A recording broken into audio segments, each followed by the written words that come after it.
Bienvenue dans cette nouvelle vidéo où on va voir ensemble comment devenir community manager freelance et en vivre. Parce que le but c'est pas seulement de gagner un petit complément de revenu, c'est vraiment de vivre de son activité et c'est ce qu'on va voir maintenant. La première étape, ça va être de créer vos propres réseaux sociaux. Alors pas forcément tous les réseaux sociaux, mais au moins ceux sur lesquels vous aimeriez proposer des services par la suite.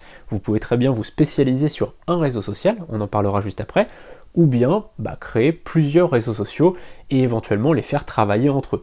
Par exemple, avoir une chaîne YouTube et un compte Instagram, par exemple, ou avoir un compte Pinterest et un compte Instagram qui vont ensemble. Voilà, c'est différentes choses, mais vous pouvez gérer différents réseaux sociaux qui vont avoir chacun finalement un but. Par exemple, Twitter, donc x.com maintenant, eh bien ça va plus être pour faire du microblogging, donc des petits contenus très courts, et puis Instagram, ça va être vraiment pour la photo. YouTube, ça va être vraiment pour la vidéo. Bref, tous les réseaux sociaux ont leur intérêt, et donc votre but, ça va être de créer vraiment un personal branding autour de vous, ou de créer finalement une sorte de petite marque. Il y a plein de gens qui font ça, par exemple des gens qui montrent leurs finances personnelles et qui donnent des conseils de finances personnelles, eh bien ils ne montrent pas forcément leur visage, mais ils ont créé une petite marque, une petite communauté autour d'eux, et parfois même une grosse communauté. Il y a des gens qui ont plus de 100 000 abonnés. Je peux vous dire que si vous arrivez et que vous allez voir une marque avec une communauté de 80 000 abonnés par exemple sur Instagram et que vous avez 200 posts sur votre compte Instagram, il y a quand même déjà une sorte de crédibilité qui se fait par rapport à vous. Donc ça va être à la fois un entraînement. Avoir finalement un réseau social, ça va vous entraîner à créer des posts, à avoir une régularité, à répondre aux commentaires, à répondre aux messages privés, etc. etc. Donc ça c'est déjà une bonne chose parce que ça vous fait une expérience, mais en plus de ça, ça vous fait une vraie crédibilité. La deuxième étape, ça va être de se former sur un ou plusieurs réseaux sociaux. Alors l'intérêt, c'est quand même de connaître plusieurs réseaux sociaux et de savoir quels sont les objectifs de chaque réseau, mais c'est bien aussi de se former sur un réseau social un peu plus.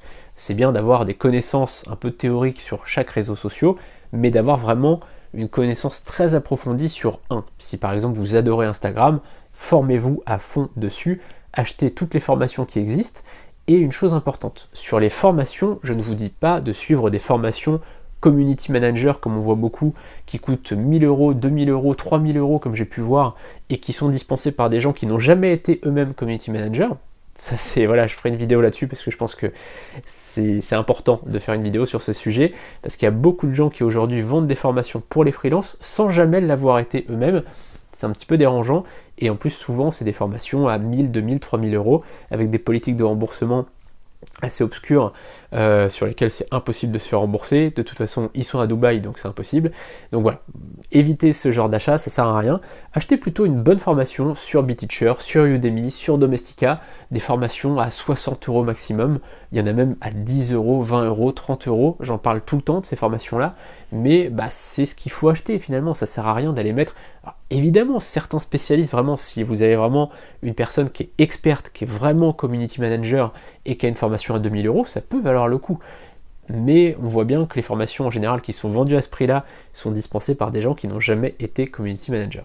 Donc voilà, l'idée c'est quoi? C'est de se dire, je me forme un peu sur tous les réseaux sociaux pour bien connaître l'aspect de chaque réseau, le but vraiment de chaque réseau. Facebook ça sert à ça, Instagram ça sert à ça, YouTube à ça. J'ai une connaissance globale sur tous les réseaux, mais je me spécialise sur un réseau social en particulier, et c'est le meilleur moyen d'être vu comme un expert et donc d'augmenter vos prix. La troisième étape, ça va être de lister tous les services que vous allez pouvoir proposer.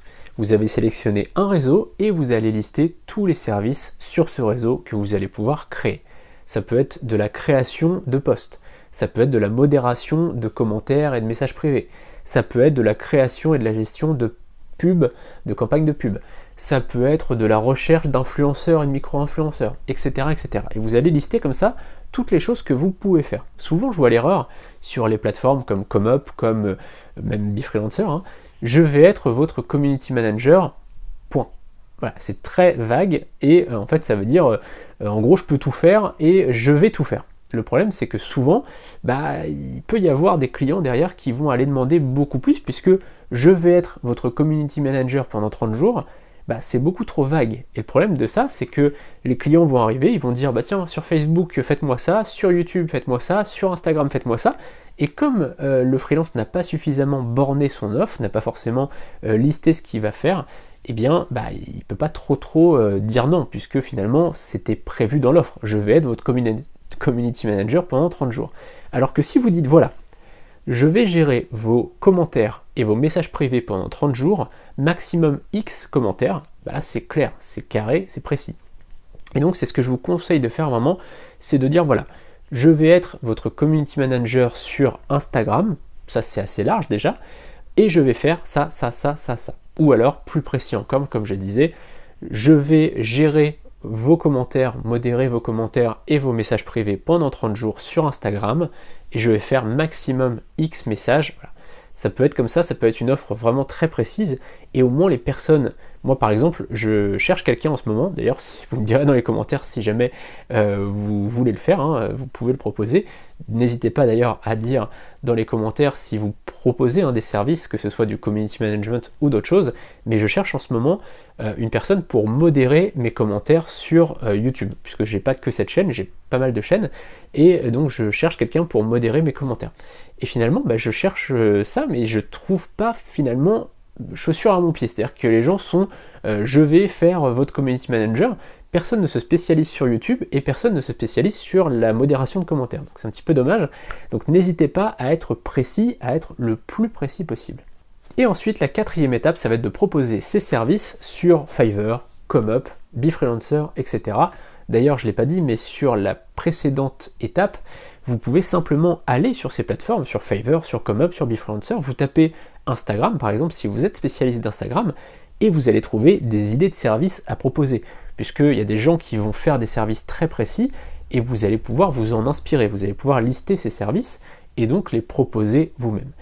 Quand vous allez proposer un service, comme je vous l'ai dit, soyez le plus précis possible, et surtout, ayez vraiment une logique de la plateforme. C'est-à-dire que sur Fiverr, par exemple, on demande très peu de description dans l'offre.